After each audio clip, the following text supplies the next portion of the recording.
안녕하세요. 독학자입니다. 오늘 소개해드릴 작품은 지난 시간에 이야기 드렸듯이 앙드레지드의 지상의 양식이라는 작품인데요. 저희 지난 시간에는 까뮈의 이방인을 통해서 프랑스 실존주의 문학에 대해서 잠깐 살펴봤는데요. 오늘은 그 까뮈의 이방인의 뿌리이자 출발점이라고도 할 수 있는 그런 앙드레지드의 지상의 양식에 대해 잠깐 고찰하는 시간을 가져보도록 하겠습니다.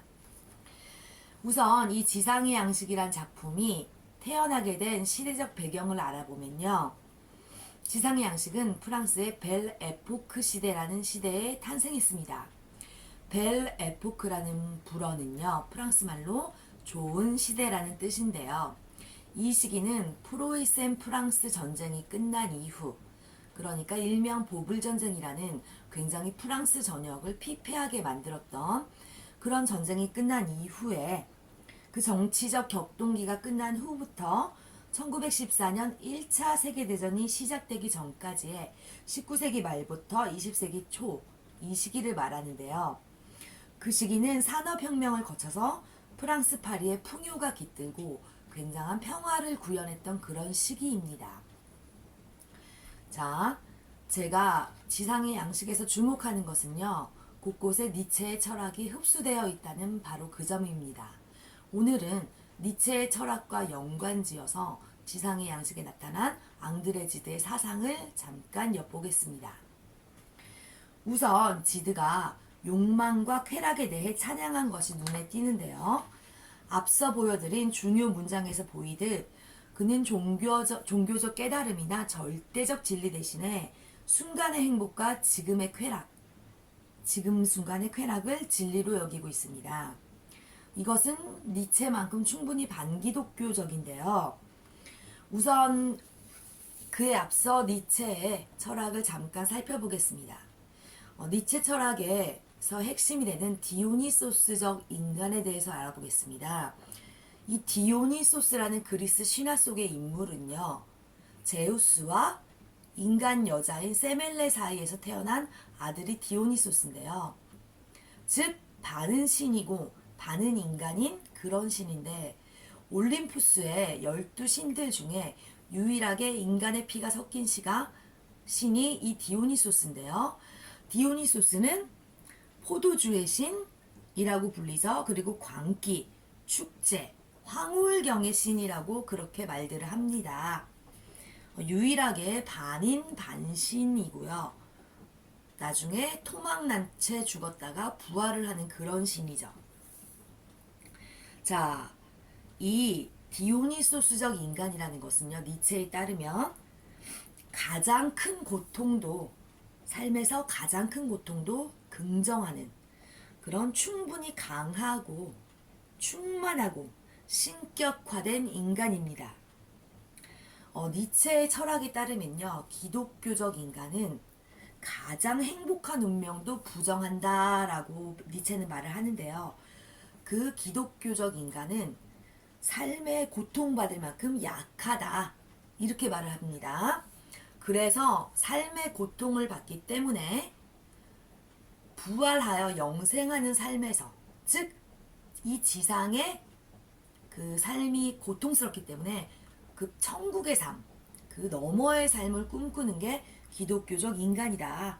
즉 그 기독교적 인간에게 있어 죽음이라는 건 삶에서 구원받으려는 그런 표시다. 이렇게 니체는 보고 있는데요. 반면에 토막나서 잘려진 디오니소스는 다시 살아나는데요. 그것은 삶에 대한 오히려 약속이다. 왜냐하면 디오니소스는 천국에서 살아나는 것이 아니라 이 땅 위에서 살아나고요. 그것은 영원히 다시 태어나고 파괴로부터 되돌아오는 그런 삶의 모습입니다. 그래서 제가 보기에는요, 지금 니체의 기독교에 대한 철학이 현대 기독교 신학과는 조금 다르다는 생각이 드는데요. 일단 제 견해로는요, 현대 기독교 신학에서는 삶을 하나의 축제를 보고 있습니다. 그래서 예수님이 가나안의 혼인잔치에서 물을 포도주로 바꾸고 축제로 만들었던 그런 성경에 따라서 현대 기독교 신학에서는 기독교인들의 삶을 이 땅 위에서 축제로 보고요. 그 다음에 저 너머의 천국에서의 삶이 아닌 이 땅 위에서 하나님 나라를 건설하는 것, 그런 점을 이 땅 위 하나님 신학이라고 현대 기독교 신학에서는 그렇게 다루는데요. 니체 시대의 기독교는 굉장히 금욕적이고 엄숙했죠. 그래서 십자가에 매달려서 죽은 예수가 마치 현생의 삶에서 지치고 도피하여서 죽음 이후에 부활과 영생을 꿈꾸는 듯 보여질 만도 했습니다. 제가 보기에도. 좌우간의 니체의 디오니소스 사상은 삶 자체를 고통이든 즐거움이든 무한대로 긍정하고 그런 철학이고, 이것은 에너지가 무한하고 열정이 넘치는, 아주 무한대로 넘치는 그런 니체의 철학인데요. 이것이 지드의 지상의 양식에 나오는 사상과 매우 흡사하다고 볼 수 있습니다. 그렇다고 지드의 사상이 불교 쪽이냐면 그것도 아니거든요. 불교 역시 엄격한 규율과 수행을 근본으로 하는 그런 업장소멸의 종교죠. 그러니까 지드의 사상은 어떤 종교에도 속하지 않는 완벽히 인간적이고 완벽히 문학적인 그런 세계관을 구축하고 있다. 이렇게 말씀드릴 수 있는데요. 지드의 다른 작품 좁은 문이라는 작품에서도요. 그의 기독교와 배치되는 사상이 잘 드러나고 있는데요. 좁은 문에서는 신을 선택하느라 신의 위대한 사랑을 위해서 인간 남자의 사랑을 포기하고 버린 그런 여자의 이야기가 등장을 하죠. 아마도 그 소설에 나온 그런 사랑은 지드가 아름답다고 그린 것이 아니라 가장 싫어하는 사랑의 종류를 그리지 않았을까 이렇게 생각이 드는데요. 제 견해로는요. 그 문학이라는 게 자기가 추구하고 좋아하는 것만 다루는 것이 아니라 자기 입장에서 혐오스러운 것, 그러니까 싫어하는 걸 다루면서 명감을 얻을 수도 있다고 생각을 하거든요. 그래서 이제 대체적으로 역사적으로 종교에서 영감을 받아서 쓴 문학 작품들이 몇 편이 있는데요. 이거는 종교적인 입장을 따르면서 종교적 교리에 합당한 그런 작품으로는 뭐 엔도 슈사쿠의 깊은 강이나 뭐 시인, 우리나라의 시인 조지훈, 그 다음에 김현승 시인, 그리고 헤르만 헤세, 이런 사람들은 종교 교리에 따라서 그렇게 작품을 썼고요.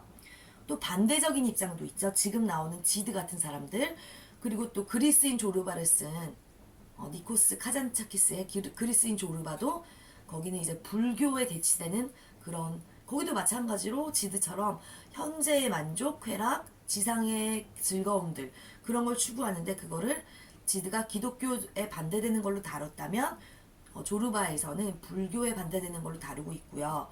그 다음에 제가 보기로 종교에서 중립적인 입장을 취하는 건 우리나라의 작가 이문열 씨의 사람의 아들 같은 작품이 아닐까 싶은데요. 사람의 아들에서는 처음에는 기독교에 반대되는 사상으로 나가다가 결말에선 결국 구원과 사랑의 기독교의 신으로 회귀하는 모습을 보이죠. 그러면서 어떤 가치 판단 같은 걸 보류하고 있습니다.